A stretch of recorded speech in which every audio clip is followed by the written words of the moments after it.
이 동형 두주하고 이제 정리하고 3주하고 또 다시 동형 두주해서 동형 총 4회잖아요. 그렇죠? 40문제씩 160문제입니다. 지문이 5개 있다고 칠 때 보면 굉장히 많은 양이에요. 그죠? 거기다가 이제 시험 일주일 전에 100선까지 할 겁니다. 그럼 260문제예요. 충분합니다.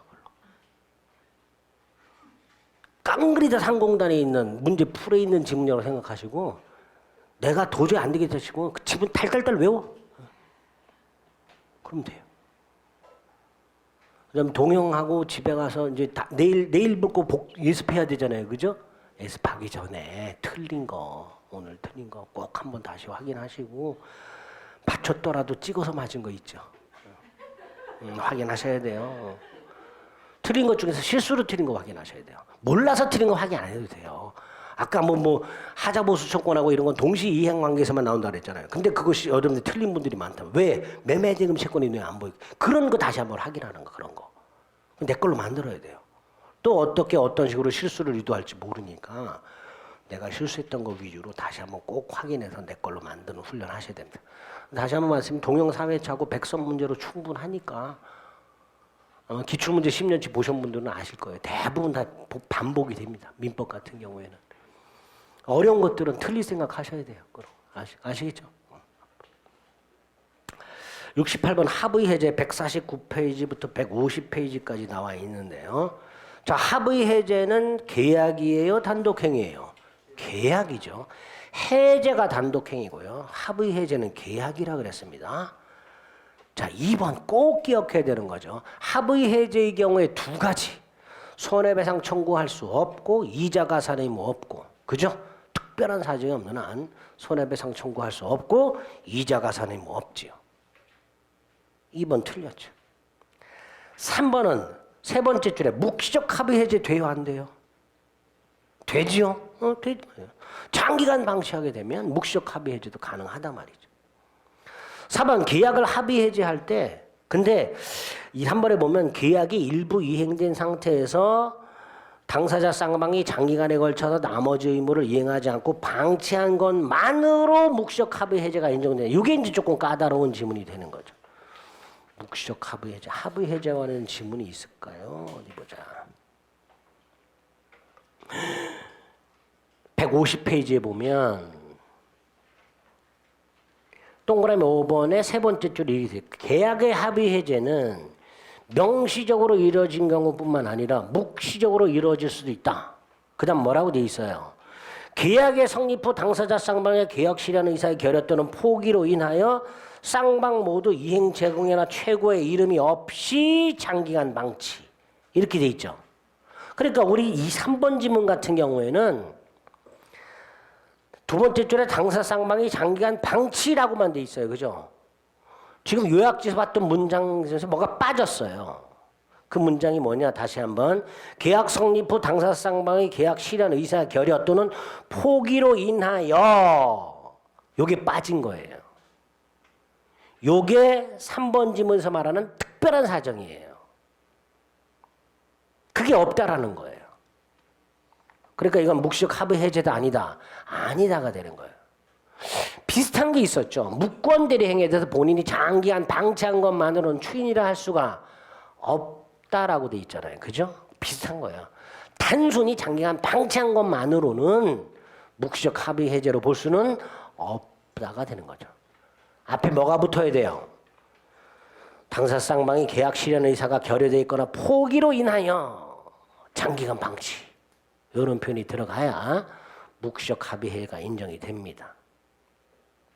3번 점이 좀 까다롭죠. 4번 꼭 원상회복 합의해야 돼요?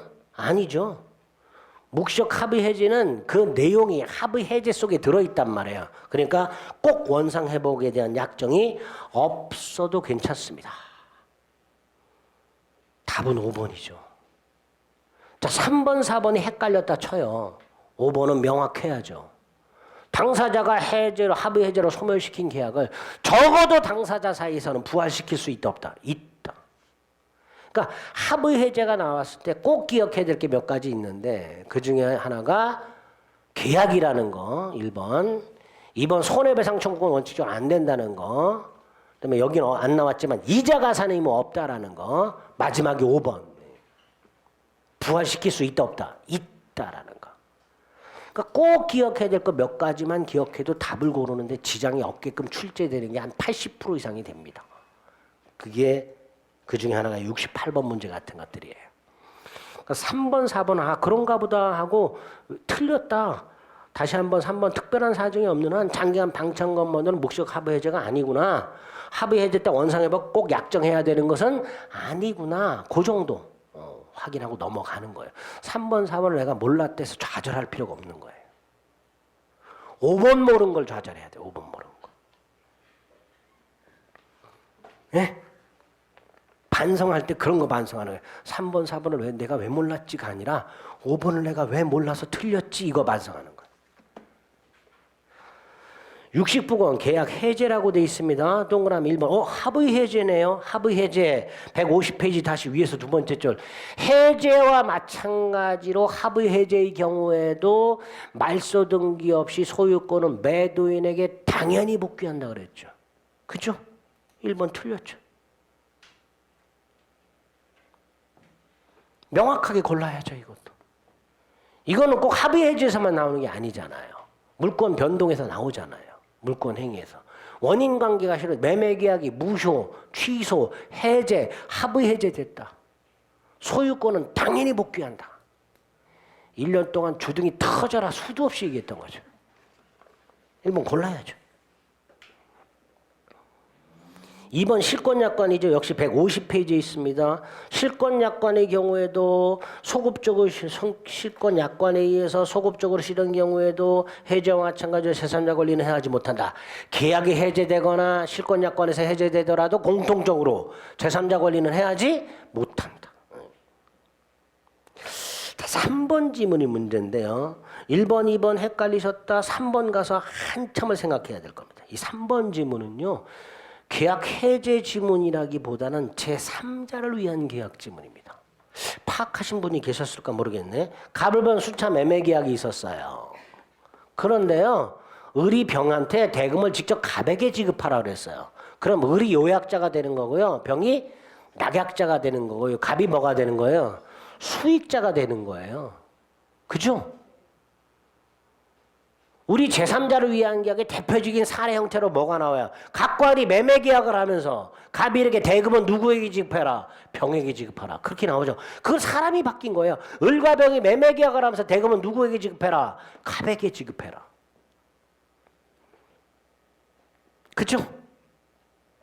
그래서 병이 대금을 을에게 지급을 했어요. 근데 이게 해제가 됐네? 해제가 됐다더라 병은 갑에게 지급한 거 부당이득 반환 청구할 수 있다 없다? 없다 그랬잖아요. 149페이지 나오죠. 149페이지 위에 첫 번째 박스에 보면 2번에 낙약자가 이미 제3자에게 급부한 것에 대해서 적어도 제3자를 상대로 반환을 구할 수 있다 없다? 없다. 그러니까 3번 지문은 을이 요약자고 병이 낙약자고 갑이 수익자라는 제3자를 위한 계약의 구조가 딱 떠오르셔야 됩니다.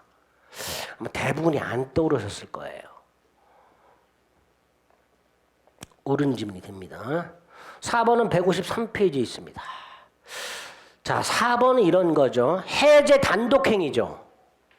조건 붙일 수 있어요, 없어요? 원칙적으로 못 붙이죠.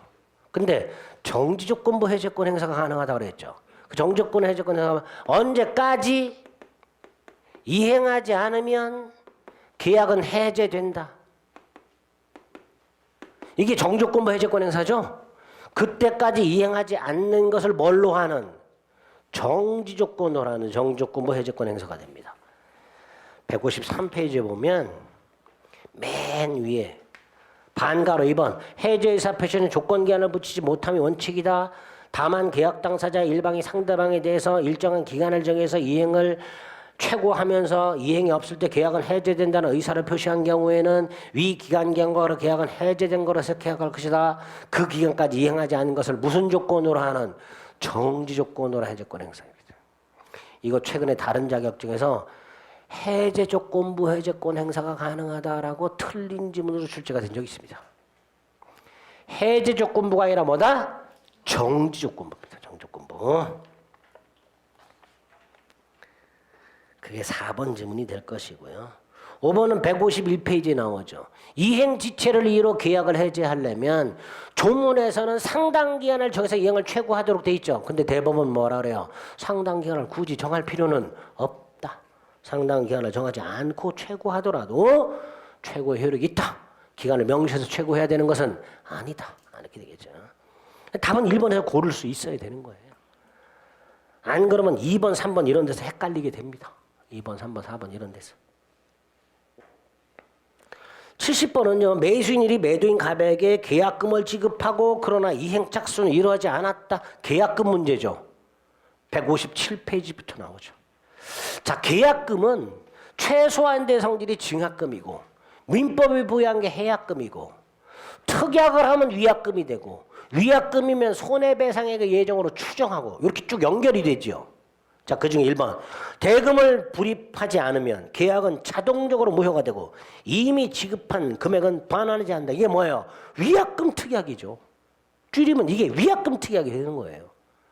그리고 위약금 특약이 있으면 그 위약금은 뭘로 추정한다? 손해배상액의 예정으로 추정한다. 1번이 답이잖아요. 명확하게 1번이 답이 되는 경우가 굉장히 많단 말이죠. 1번, 2번이. 답은 1번이 되는 거죠. 2번 토지거래 허가를 받지 않아 유동적 무효 상태에서도 뭐 할 수 있다? 계약금 해지할 수 있다. 3번 배액수령을 고지했다. 해제 의사를 표시하고 배액수령을 고지했다. 그럼 뭐예요? 해제된 거죠. 배액을 제공하면서 해제 의사를 표시했어요. 그러니까 계약은 해제된 거예요. 따라서 을은 더 이상 매도인의 해제권을 소멸시킬 수 없다. 갑이 배액수령을 고지하면서 해제를 이미 해버린 겁니다. 따라서 을은 갑의 해제권을 소멸시킬 수가 없다. 4번 배액 제공을 했으나 수령하지 않는다. 공탁까지 할 필요는 없다. 그랬고요. 5번 이행 착수는 이행되는 것만을 말해요? 아니지. 이행 제공도 말해. 이행 제공. 이행되는 것이 아니라 이행 제공. 이행 착수의 개념이 뭐예요? 이행 준비 이후, 이행 제공 전, 이게 이행 착수잖아요. 그러니까 이행하는 것만 이행 착수가 아니란 말이죠. 그죠? 따라서 5번도 틀렸죠. 일부 또는 전부가 이행되는 경우만 이게 틀렸죠.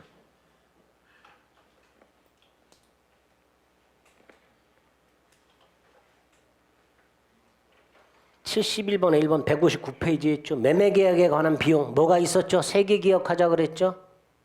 매매계약 비용, 측량비용, 감정평가비용, 계약서 작성, 공증비용. 누가 부담할 것인지 합의가 없으면 어떻게 부담? 균분 부담. 159페이지. 자, 2번 매매 목적물로부터 발생하는 과실 아까도 나왔었어요. 인도 전 매도인, 인도 후 매수인. 단 인도 전이라도 대금을 전부 지급했다면 누구에게? 매수인에게. 당연히 2번이 틀렸죠. 자, 3번 165페이지 가면 채권매매 담보책임이 나와요. 자, 채권매매 담보책임은 두 가지 기억하자 그랬어요. 원칙적으로 언제 자력을 담보한 걸로? 계약 당시죠. 그죠? 근데 변제기가 도달하지 않은 채권은 변제기 당시죠. 3번 변제기에 도달하지 않은 거잖아요. 그죠? 세 번째 줄 변제기, 두 번째 줄 변제기 자력을 담보한 걸로 추정한다. 165페이지 나오죠. 4번 어느 한쪽만 이행기한을 정해놨어요. 160페이지 상대방도 동일기한이 있는 걸로 본다요, 추정한다요? 추정한다. 동일기한인 걸로 추정한다.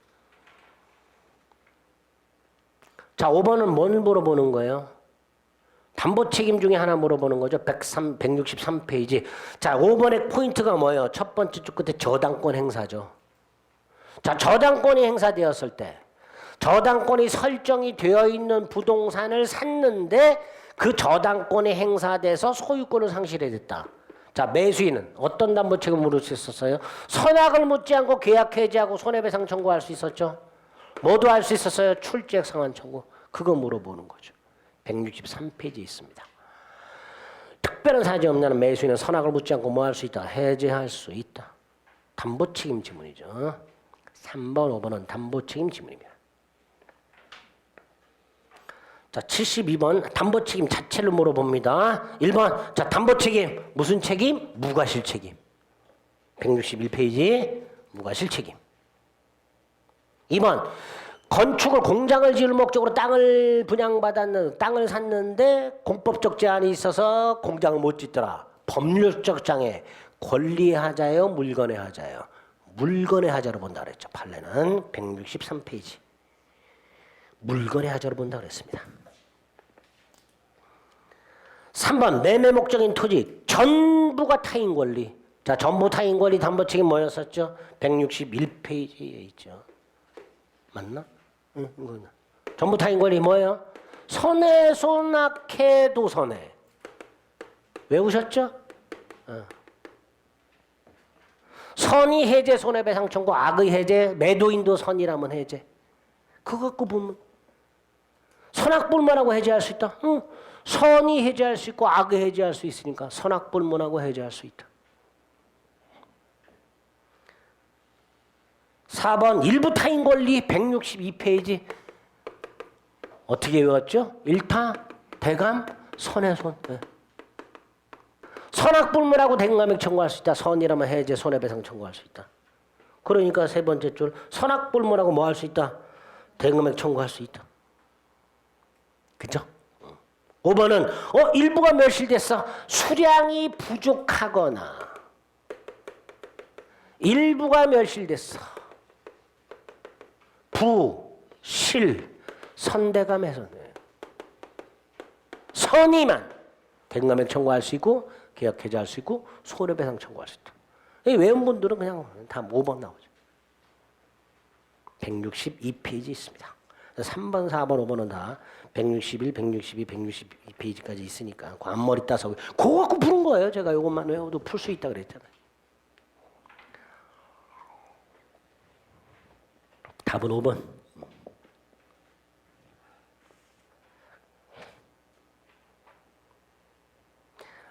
맞출 수 있는 건데 뭐 그런 생각들만. 계약법 문제가 그래요.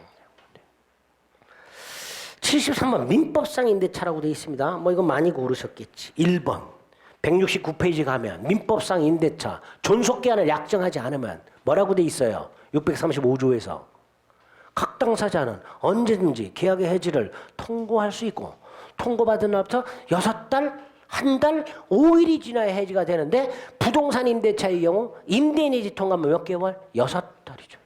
3개월이 아니라 6달이죠. 3개월은 어디서 나와요?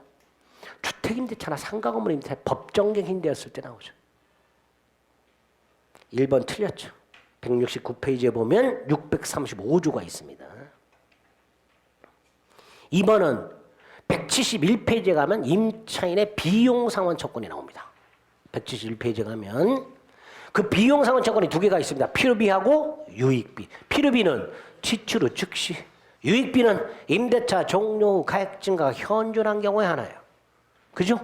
근데 2번 지문에 유익비라고 돼 있어요. 근데 종료 전이라도 청구할 수 있다 그러니까 틀렸죠. 그죠? 필요비는 종료 전에도 청구할 수 있지만 유익비는 안 된다.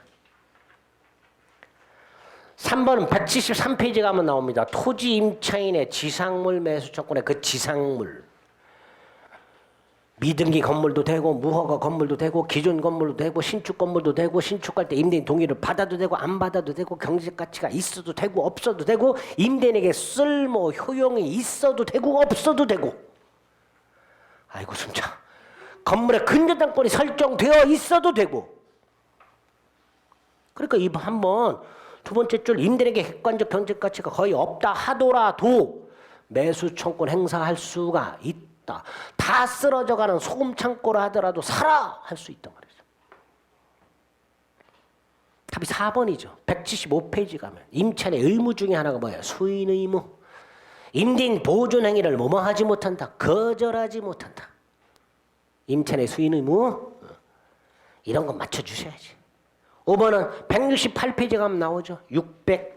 622조 대항력 건물 소유 목적 토지 임대차가 등기되지 않아도 지상 건물을 등기하면 그때부터 제3자에 대해서 효력이 있다.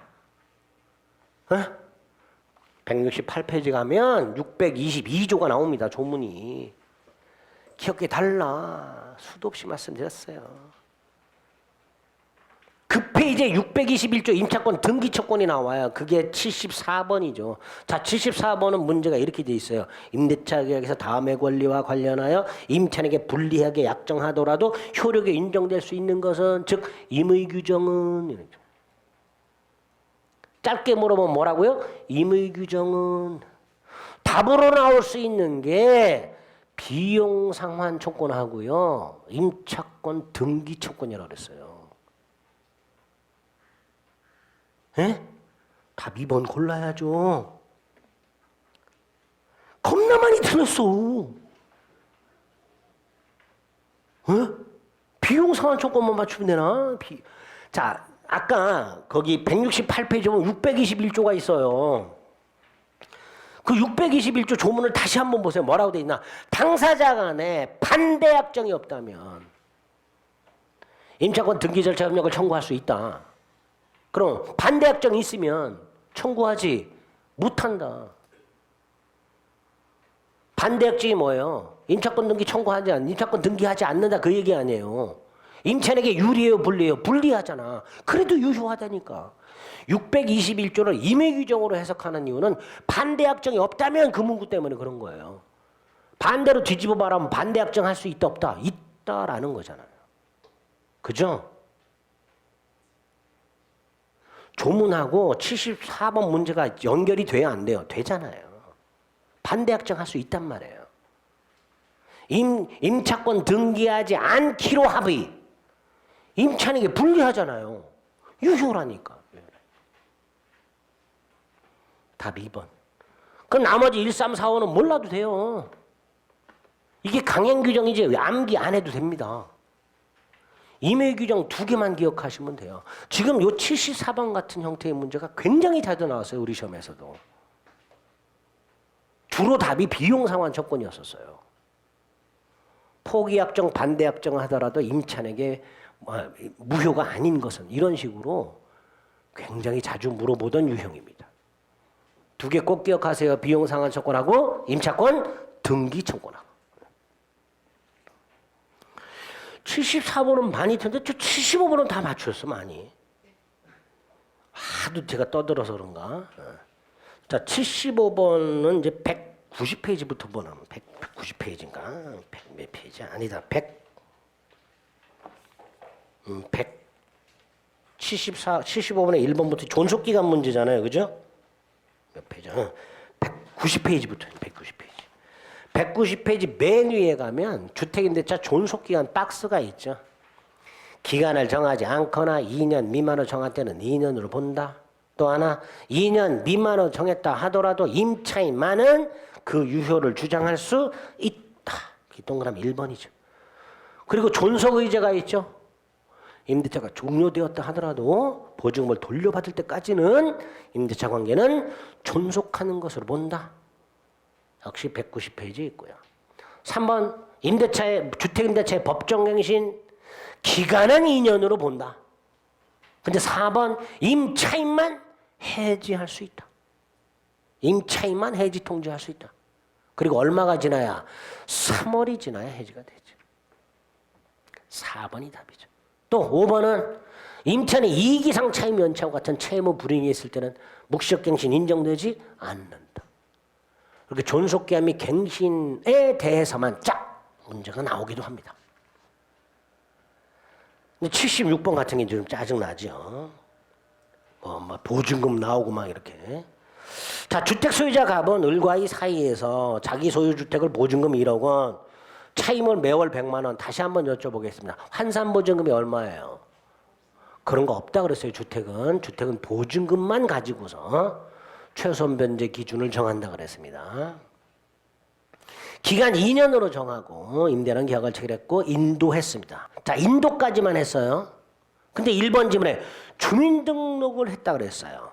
그리고 확정일자까지 받았습니다. 그럼 뭐가 인정돼요? 우선변제권 인정되죠. 그 우선변제권은 뭐에 대해서도 대지환가대금에서도 미치죠. 189페이지. 1번 틀렸죠. 1번 골라야지. 제가 이렇게까지 말씀, 대지만 경매되더라도 우선변제 받을 수 있다 그랬습니다. 1번이 틀렸죠.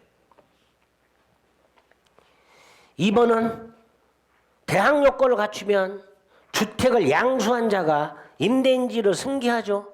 자, 주택을 양수한 자가 임대인지를 승계한다는 게 무슨 뜻이에요? 183페이지. 주택 양수인만 보증금 반환 의무를 부담한다는 거예요. 그러니까 병만 보증금 반환 의무를 부담하니까 원칙적으로는 보증금 반환을 누구에게만? 병에게만 청구할 수 있다. 183페이지 있습니다. 4번은 이거 최근에 개정됐으니까 외우셔야 됩니다. 188페이지 가면 최우선 변제 받는 기준 금액과 일정액이 쫙 나와 있어요. 그죠? 서울, 수도권, 광역시, 그 밖의 지역, 그리고 수도권에서 기억할 게 누구예요? 세종특별자치시라고 했습니다. 거기에 행정부가 있어서 그런지 작년에도 세종특별자치시를 냈어요. 상가 건물에서. 세종특별자치시가 나옵니다. 세종특별자치시는 두 번째 단계인 수도권하고 똑같죠. 그죠? 보증금이 얼마 이하? 1억 4,500만 원 이하. 얼마까지? 4,800만 원까지. 불행하게도 좀 외우셔야 됩니다. 지금부터 살살 눈여겨두면 외울 수 있습니다. 1억 6,500만 원 이하 5,500만 원까지, 1억 4,500만 원 이하 4,800만 원까지, 8,500만 원 이하 2,800만 원까지, 7,500만 원 이하 2,500만 원까지 딱딱 암기를 좀 하셔야 됩니다. 첫 번째 하고요. 마지막 거는 딱 3분의 1이죠. 일정액이. 그죠? 3분의 1입니다. 그러니까 나머지도 대충 3분의 1에 근접하는 금액이 됩니다.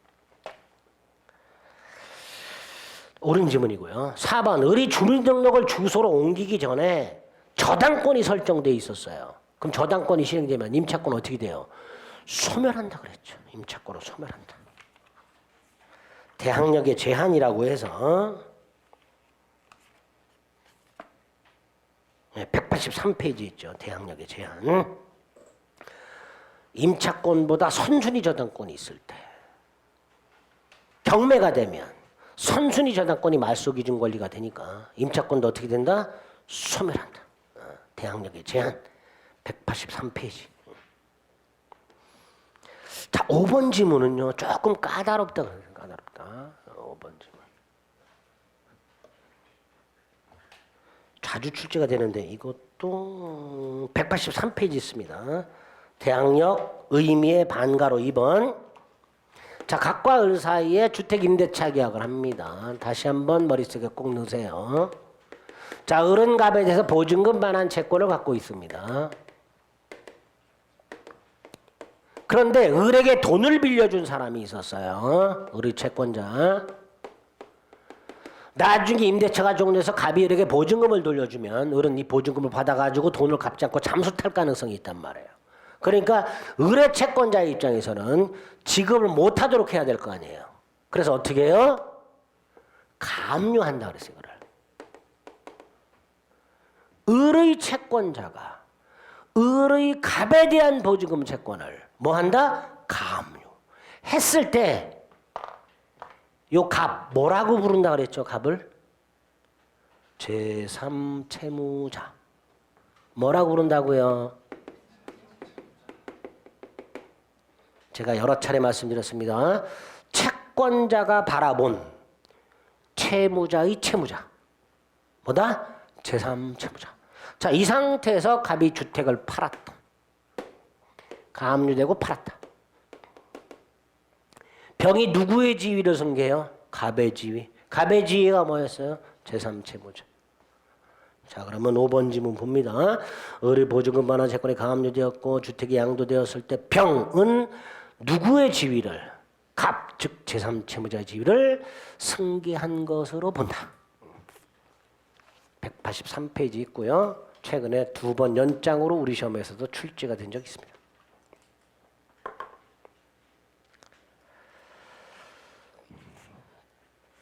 77번. 이것도 무지하게 틀리셨는데 1번은 200페이지에 가면요. 상가 건물 임대차가 적법하게 전대된 경우 적법 전차인은 뭐 할 수 있었죠? 임차인의 갱신 요건을 대위 행사할 수 있다. 에? 주택임대차에는 이런 규정이 없어요. 근데 상가 건물에 있다고 그랬습니다. 상가 건물 적법 전차인은 임차인의 뭐를 계약, 갱신, 요구권을 대위 행사할 수 있다 없다? 있다. 대위 행사할 수 있다 그랬어요. 그죠? 그거 물어보고 있습니다.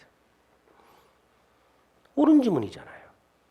2번 196페이지에 있습니다. 상가 건물은 몇 기 연체하면? 3기 연체하면 해지할 수 있습니다. 3번이 조금 까다로워요. 자, 3번은 198페이지에 가면 권리금과 관련된 판례가 있습니다. 제가 이것 설명을 드린 바가 있는데요. 198페이지에 가면 권리금에 관한 판례가 있는데 그 중에서 198페이지 4번 권리금 판례 중에서 반가로 1번, 반가로 3번. 자, 요 구조를 잘 기억하세요. 임차인이 있었어요. 상가 건물 임차인. 자, 신규로 임차인이 되려는 자가 있어요. 권리금을 이렇게 주기로 합니다. 근데 갑이 이걸 방해하면 돼요, 안 돼요? 방해하면 돼요, 안 돼요? 안 되잖아요. 자, 여기서 갑의 방해가 돼서 을이 갑에게 손해배상을 청구할 때 그러기 위해서는 반가로 1번 둘 사이의 권리금 계약이 반드시 먼저 체결되어 있어야 되느냐? 그거는 아니다. 그죠? 기존 임차인과 신규 임차인이 되려는 자 사이에 반드시 미리 권리금 계약이 체결되어 있어야 되는 건 아니다. 이게 첫 번째 기억해야 될 거예요. 또 하나가 반가로 3번이에요. 반가로 3번. 반가로 3번은 다시 한번 197페이지를 보세요. 이것도 한번 수업 시간에 설명을 드렸었는데 마지막에 197페이지를 보면 양가로 3번 권리금 회수기회보 반가를 번에 동그라미 4번이 있어요. 이 동그라미 4번은 뭐냐 하면 임대인이 신규 임차인이 되려는 자와의 계약 체결 거절, 이게 방해가 되는 거예요. 둘이 계약을 체결하지 않으면 권리금 안 줄 거 아닙니까? 그죠? 근데 거기에 뭐라고 돼 있냐면 을이 소개한 신규 임차인이 되려는 자와의 계약 체결을 거절, 이렇게 되어 있어요. 그러니까 갑이 병과의 계약 체결 거절이 방해가 되려면 그 전제로 을이 먼저 주선했어야 되냐는 문제가 생기는 거예요. 그게 3번 판례예요. 그럼 뭐라고 돼 있어요? 원칙적으로 주선했어야 된다. 그죠? 근데 예외가 있다. 주선하더라도 계약 체결하지 않을 것이라는 게 명백하다. 그럼 그때는 주선하지 않았어도 된다. 근데 원칙은 뭐다? 조문 그대로 주선했었어야 한다. 그 판례를 출제합니다. 그게 3번 판례입니다. 3번 지문입니다. 기억을 좀 해주세요. 원래 권리금 판례가 잘 안 나왔었는데 최근에 이렇게 출제하기 시작합니다. 적어도 반가로 1번과 반가로 3번 두 개 판례는 기억을 해두셔야 됩니다. 반가로 2번까지 기억해 주시면 너무 감사하고요. 판례. 제가 4번 이거 조심하시자 그랬습니다. 상가 건물 임대차 보호법에는요. 계약서가 두 개가 나옵니다. 표준계약서가 권리금 표준계약서하고 상가 건물 임대차 표준계약서하고 두 개가 나온다 그랬습니다. 199페이지를 보면 권리금 표준계약서는 작성주체가 국토교통부 장관이라고 그랬고요. 상가 건물 임대차 표준계약서의 작성주체는 법무부 장관이라고 그랬습니다. 그러니까 4번 틀렸죠. 이렇게 낸다 그랬어요. 바꿔가지고. 답 4번. 도대체 왜 5번을 찍은 분들이 이렇게 많아? 에? 1년 내 재증액할 수 없고 100분의 5 초기 증액할 수, 이건 일방적 증액에서만 제한되는 거잖아요. 재계약을 하거나 합의로 증액할 때는 이런 제한의 적용을 받는다 안 받는다? 안 받는다 그랬어요. 196페이지를 보세요.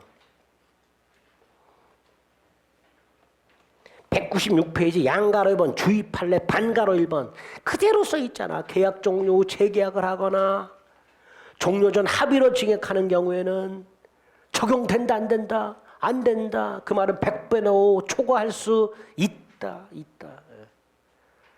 그냥 100분의 5 초과하지 못한다만 어디서 들었어? 어디서 100분의 5를 초과하지 못한다만 어디서 들은 거야? 이 정확해야죠. 일방적 증액 청구에서만 100분의 5 초과하지 못한단 말이죠. 그죠? 그러니까 어설프게 알면 더 틀리는 거예요. 어설프게 알면. 아예 모르고 찍으면 4번 찍을 수도 있어요. 근데 어설프게 하니까 이렇게 되네요. 답은 4번. 네. 자, 78번. 1번, 2번 뭐 이제 200페이지 나오죠. 공용 부분을 전유부로 변경하려면 당연히 전유부분이 되려면 일단 뭐가 있어야 돼요? 구주상, 이용상 독립성이 있어야 되죠.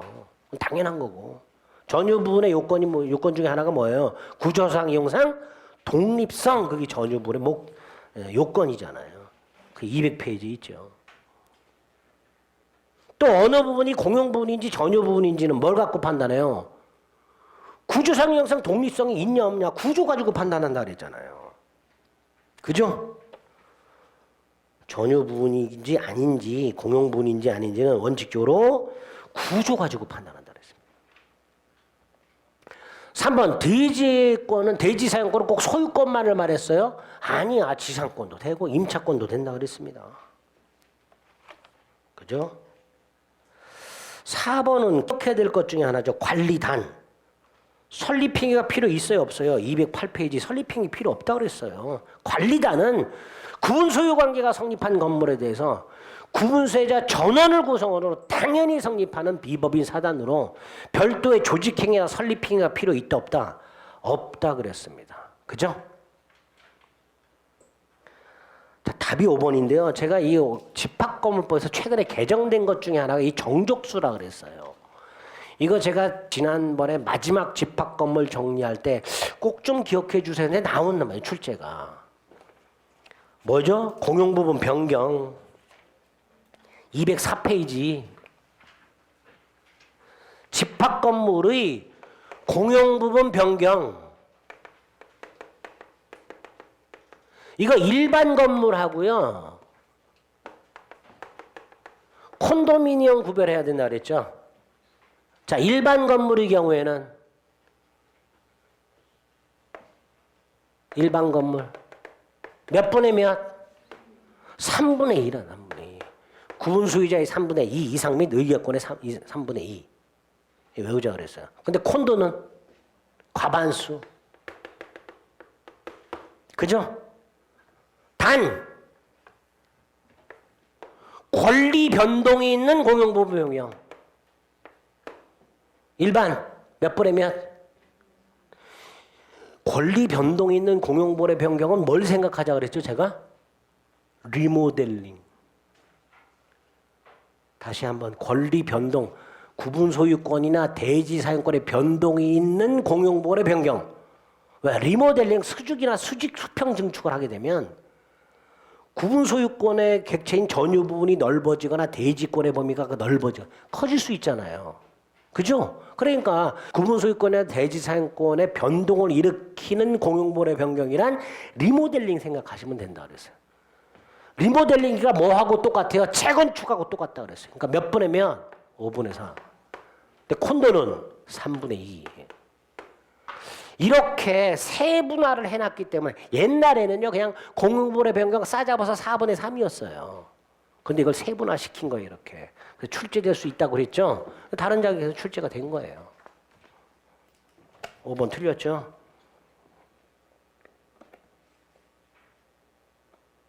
도대체 왜 4번을 고른 분들이 이렇게 많은지 몰라. 기도하자. 내가 왜 그랬을까? 집합건물관리단 구분 소유자 전원을 구성원으로 별도의 조직행위 없이 당연히 성립하는 단체 비법인 사단. 틀린 가사 5번. 79번. 비전형 담보. 비전형 담보가 뭐예요? 가등기 담보, 양도 담보, 매도 담보. 그죠? 가등기 담보, 양도 담보, 매도 담보. 자, 1번 채권자와 채무자가 가등기 담보권 설정 계약을 체결함에 있어서 가등기 이후에 발생될 채무도 피담보 채무의 범위에 포함시키기로 하는 약정은 유효하다. 들어본 적 있어요, 없어요? 들어본 것 같기도 하고 아닌 것 같기도 하고 확실하지 않죠? 넘어가. 넘어가. 몰라 잘. 이번 가등기가 금전 소비자에 의한 차용금 반환 채무와 그 외 원인으로 발생한 채무. 근데 공사대금이라든가 물품대금 채무. 이럴 때는 가등기 담보법이 적용되질 않아요. 그런데 그 후 금전 소비자에 의한 차용금 채무만 남았어. 그럼 가등기 담보법 적용된다 안 된다? 되겠지. 가등기 담보법이 적용이 되려면 채권자가 가지고 있는 채권이 소비대차나 준소비대차 채권이어야 된다 그랬어요. 그죠? 가등기 담보법 적용 범위와 관련해서 우리 요약집을 보면 219페이지에 보면 동법의 적용 요건이라고 해서 피담보 채권이 존재할 것. 그죠? 따라서 박스 이런 것들 안 된다 그랬어요. 매매대금, 공사대금, 유류대금, 물품대금. 그런데 주의에 봤더니 금전소비자나 준소비자에 의한 차용금 채무와 그 외 채무를 동시에 담보 목적으로 가등기가 되었으나 그 후 변제 등으로 세 번째 줄 차용금 채무만 남게 되었다. 가등기 담보법이 적용된다. 그죠? 근데 2번도 자주 보던 건 아니에요. 잘 모르겠어. 될지 안 될지. 자, 3번. 양도담보 목적물이 소실되어서 두 번째 줄 화재보험금이 나왔어요. 자, 가등기 담보, 양도담보, 매도담보 전부 뭐하고 똑같다? 저당권. 이건 기억해야 되죠. 이건 물상대위 될 수 있다 없다? 있다. 저당권하고 똑같으니까. 3번 옳은지만 체크할 수 있어야 돼요. 물상대위 얼마든지 가능합니다. 자, 4번은 우리 동시이행 관계에서 돈 갚는 것과 담보권 말소 동시행 관계도 아니다. 아니다 그랬어요. 수도 없이만 했어 이거는. 145페이지. 145페이지 가보세요.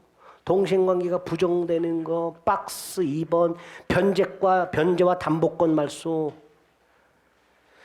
변제와 저당권 등기 말소, 양도담보에 있어서 변제와 소유권 등기 말소. 동시행 관계가 아니다. 아니다. 돈 갚는 게 먼저다. 4번도 알고 계셔야 되는 거예요. 4번도. 3번, 4번은 알고 계셔야 되는 거예요. 3번, 4번은. 뭐 1번이나 2번을 찍어서 틀리신 분들은 뭐 가벼운 마음으로 집에 가셔도 되지만 3번, 4번 찍으신 분들은 근데 5번을 봅니다. 양도담보권자라고 돼 있죠. 저당권하고 똑같다 그랬죠. 목적물 사용수익할 수 있어요, 없어요? 없잖아. 그러니까 사용수익하지 못한 것을 이유로 손해배상이나 부당이득 반환 청구할 수 있다 없다? 없단 말이죠. 사용수익권이 없는데 담보권자는 그죠? 저당권하고 똑같은데 그러니까 이런 사용수익권이 나오게 되면요 저당권으로 생각을 해서 보시면 되는 거예요. 물론 청산 절차가 끝나면 소유권을 취득하니까 그때는 사용수익권이 있는 거야. 근데 그 전에는 저당권자 같은 담보권자하고 마찬가지니까 사용수익권이 없는 거예요. 그러니까 제3자가 사용수익을 하더라도 담보권자의 사용수익을 침해한 게 아니다 말이죠. 5번이 틀린 거죠. 그죠? 1번, 2번은 그렇다 쳐도 3번, 4번 오는 건 체크하셔야 되고요. 그러니까 답을 1, 2, 5번 찍어서 틀린 분들은 괜찮아. 1, 2, 5번 틀려서 지금 괜찮은데 3번, 4번은 또 반성을 좀 하셔야 돼요. 5번 다시 한번 사용식은 누가 한다? 원칙적으로 설정자가. 저당권하고 똑같기 때문에 80번은 아마 그냥 찍으셔서 많이 틀린 것 같아. 제가 볼 때는 224페이지부터 나오는데 자 동그라미 1번 자 한번 볼게요. 부동산 실거주자 명의등기 가람법률 요 정도 수준으로 한번 맞춰주셔야 되는데 부동산 실거주자 명의등기 가람법률이 목적이 투기 탈세 탈법 등 반사회적 행위를 방지한다 그랬죠. 그런데 명의신탁 약정이 반사회 질서 행위가 아니다. 아니라고 그랬잖아요. 반사회 질서 행위를 방지할 목적으로 법을 만들었잖아요. 그러니까 명의상 약정은 법이 없을 때는 반사회 질서 행위였었는데 법이 만들어지고 나서는 강행규정 위반이 되는 거예요. 반사회 질서 행위가 아니다. 아니다가 되지 아니다. 1번이 답이잖아요. 자, 반사회 질서 행위가 아니라면 불법 원인급여가 적용돼야 안 돼요. 반사회 질서 행위가 아니라면 신탁자가 수탁자한테 뭘 줬을 때 이게 불법 원인급여다 아니다. 아니다잖아요. 4번. 불법 원인급여 아니다. 그죠? 4번 틀렸잖아요. 자, 2번은 226페이지에 나오는데 제가 이렇게 말씀드렸어요. 갑이 을과 명의신탁 약정을 하고 을에게 등기를 넘겨줬다. 부시법이 적용되는 순간 무효잖아요. 근데 혼인을 했어. 그리고 탈법 목적이 없어. 그럼 유효가 된다 그랬죠. 언제부터? 그때부터. 혼인한 때부터.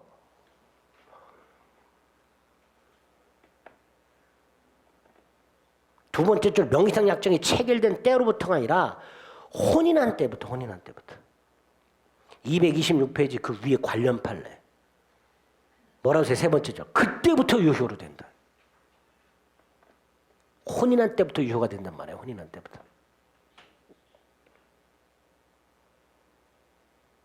(3번) 명의상 약정 무효는 누구에게 대항을 못해요? 선악불문하고 제3자에게 대항하지 못하죠. 역시 226페이지에 있죠. 이거 무효고 이거 무효지만 누구한테는 대항을 못한다. 선악불문하고 제3자에게 대항하지 못한다. 그래서 3번도 틀렸죠. 적어도 1번 옳은 걸로 체크할 수 있어야 되고요. 2번, 3번 틀린 걸로 체크할 수 있어야 되고 1번을 체크했다면 4번 당연히 틀린 걸로 체크할 수 있어야 돼요. 속은 게 이제 5번 정도가 될 거예요. 5번에서 속았을 거예요. 많은 분들이 5번 찍었을 거야. 제가 눈이 226페이지를 봅니다. 위에 양가로 3번을 보세요. 뭐라고 돼 있어요? 종교단체 명의로 종교단체 산하 조직의 부동산을 명의신탁한 경우라고 돼 있어요. 근데 이거를 헷갈리기 쉽게 종교단체 부동산을 종교단체 장명의로 신탁한 이따구로 낸다 그랬어요. 그게 이거예요. 여기에 속은다고 여기에 속은다고. 종교단체 조심하자 그랬어요. 누구의 부동산을? 종교단체 산하 조직의 부동산을 누구의 이름으로? 종교단체 이름으로. 제일 헷갈린 게 요거예요. 출제하는 사람들은 너무나 잘 알아. 이렇게 되는 거예요. 여러분들이 1번, 2번, 3번, 4번을 못 고르면 5번에서 걸려들게끔 딱 만드는 거예요. 이렇게. 절반이 걸려들었어요. 보니까 5번 찍은 분이 절반이야. 그죠? 정확하게 기억하세요. 종교단체가. 예전에 이걸 안 냈었어요. 근데 제가 계속 얘기했어요. 이거 이렇게 낼 수 있다. 최근에 이렇게 내고 있습니다. 아시겠죠? 자, 정리합니다. 명의상 약정은 반사회 질서가 아닙니다. 따라서 불법 원인급여는 적용되지 않습니다. 혼인하면 그때부터 유효가 되고요. 명의상 약정 무효 및 등기 무효는 선악불문하고 제3자에게 대항할 수 없습니다. 마지막 종교단체 산하 조직의 부동산을 종교단체 명의로 신탁. 이렇게 하세요. 아시겠죠? 네, 헷갈리시면 안 됩니다. 자, 오늘 첫 번 풀어보셨는데 실수한 것들이 꽤 될 거예요. 그거를 마지막 4회차 가서는 한두 개로 줄이셔야 돼요. 실수하는 거. 실수한 것만 주워 먹어도 지금보다 점수가 20, 30점 더 올라갈 거예요. 그죠? 억울하잖아. 그렇게 열심히 했는데 몰라서 틀린 게 아니라 실수해서 틀리면 그것처럼 억울한 게 어디 있어요. 그리고 여러분들이 어디서 실수하는지 제가 찝어드리니까 귀신 같죠? 저도 공부해봐서 알아요. 뭐 어디서 실수하는지. 그런 실수를 딱 머릿속에 새겨가지고 다시는 그런 실수를 반복하시면 안 됩니다. 아시겠죠? 네, 여기까지 하겠습니다. 수고하셨습니다.